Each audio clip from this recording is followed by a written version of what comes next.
بسم اللہ الرحمن الرحیم۔ جب انسان پیدا ہوتا ہے اس کا ذہن ایک سفید کاغذ کی طرح ہوتا ہے۔ اب اس انسان کے ذہن کو بھرنا ہے۔ اب یہ اختیار خدا نے آپ کو دیا کہ آپ اپنے بچے کے ذہن کو کس چیز سے بھرتے ہیں۔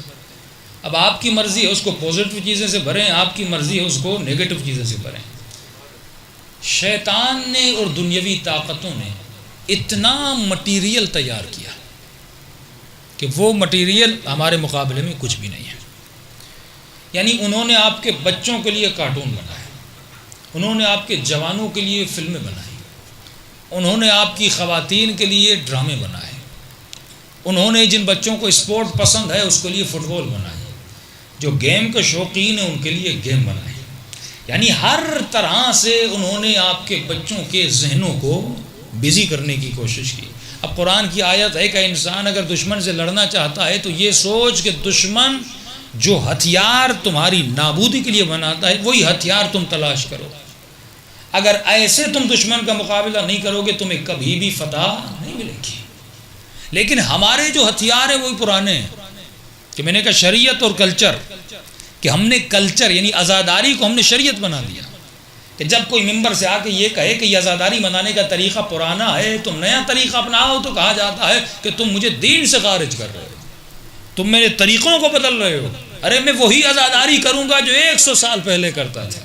نہیں میرے عزیز، عزاداری کا مقصد یہ ہے کہ حسین کا پیغام پھیلے۔ اگر پہلے زمانے میں جیسے میں نے کہا آگ کا ماتم، زنجیر کا ماتم، زلجنا نکالنا، یہ سارے طریقے جو تھے وہ قدیمی طریقے تھے کہ جن کے ذریعے سے ہم لوگوں کو اٹریکٹ کرتے تھے۔ آگ کا ماتم ہوتا تھا، لاکھوں لوگ جمع ہوتے تھے، زنجیر زنی ہوتی تھی، لاکھوں لوگ جمع ہوتے تھے۔ ارے کوئی بندے ہیں جو خون نکال رہے ہیں، تو دنیا کو جمع کرتے تھے اور جمع کرنے کے بعد ہمیں پیغام دیتے تھے۔ لیکن جس طرح کلچر اپڈیٹ ہوتا ہے، جس طرح تمہارے موبائل کا سافٹ ویئر اپڈیٹ ہوتا ہے، جس طرح تمہارا ہیئر اسٹائل، تمہارے پہننے کا لباس، ہر شے تبدیل ہو رہی ہے۔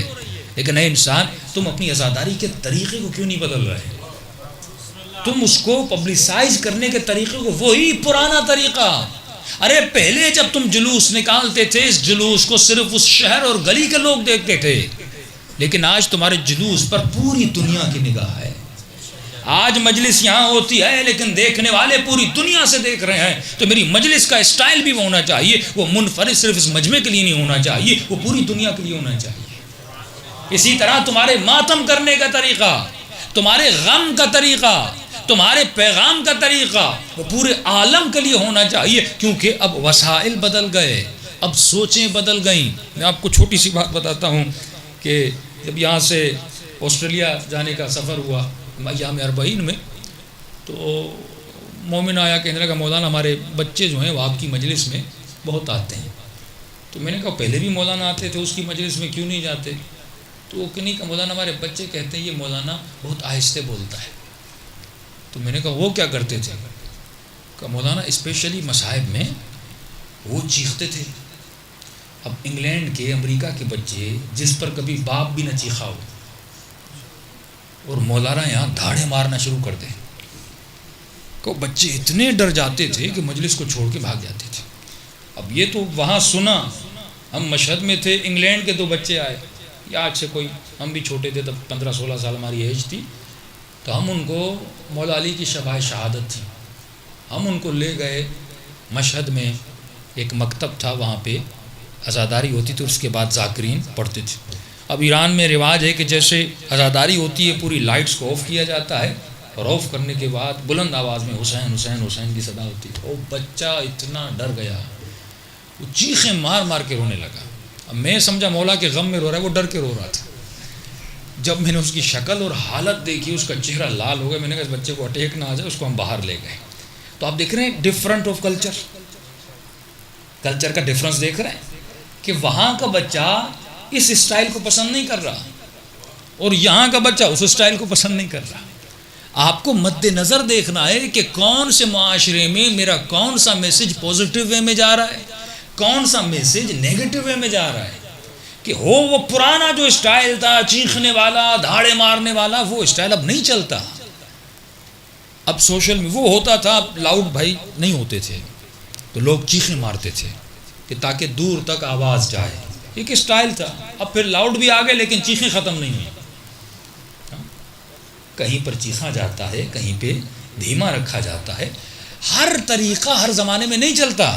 جو طریقہ آپ اس زمانے میں چلاتے تھے وہ طریقہ اس زمانے میں نہیں چلتا. ایک زمانہ تھا جس زمانے صرف مناظراتی مجالس چلا کرتی تھی. پھر ایک زمانہ آیا کہ لوگ اخلاقی مسائل مجالس کو پسند کرتے تھے. پھر ایک زمانہ آیا لوگ پولیٹیکل باتوں کو سننا پسند کرتے تھے کیونکہ یہ جوان ہے, یہ میڈیا میں چل رہا ہے, زمانہ اپڈیٹ ہو رہا ہے. تو ہر وہ طریقہ جو ہم پچھلے زمانے میں آزماتے تھے وہ آج نہیں چلتا. تو قرآن کی آیت ہے کہ لفظ کافہ آیا کہ انسان جو طریقہ دشمن تمہارے بچوں کو گمراہ کرنے کے لیے آزما رہا ہے اسی حربے سے دشمن کو کیا کرو, شکست دو. وہی طریقہ جو آپ کے ملک کی فوج کرتی ہے. مثال کے طور پہ انڈیا اگر کوئی میزائل بناتا ہے تو فوج بھی اس کا اپڈیٹ میزائل بناتی ہے. انہوں نے جب ایٹم بم بنایا تو آپ کی فوج نے بھی ایٹم بم بنایا, تبھی تو ملک بچا ہوا ہے. لیکن اگر اس کے پاس ایٹم بم ہوتا, آپ کے پاس ایٹم بم نہ ہوتا تو آپ کیا کرتے ہیں؟ اب آپ مجھے بتائیے, ان کے پاس ہالی ووڈ ہے, ہمارے پاس کیا ہے؟ اس کے پاس بالی ووڈ ہے, آپ کے پاس کیا ہے؟ وہ آپ کے بچوں کو دکھانے کے ٹوم اور جیری بنا رہے ہیں, آپ کیا بنا رہے ہو؟ وہ آپ کے جوان کو مصروف رکھنے کے لیے فیس بک بنا رہا ہے, آپ کا جوان کیا بنا رہا ہے؟ کتنی چیزیں اس نے بنائی کہ آپ کا جوان بزی رہے.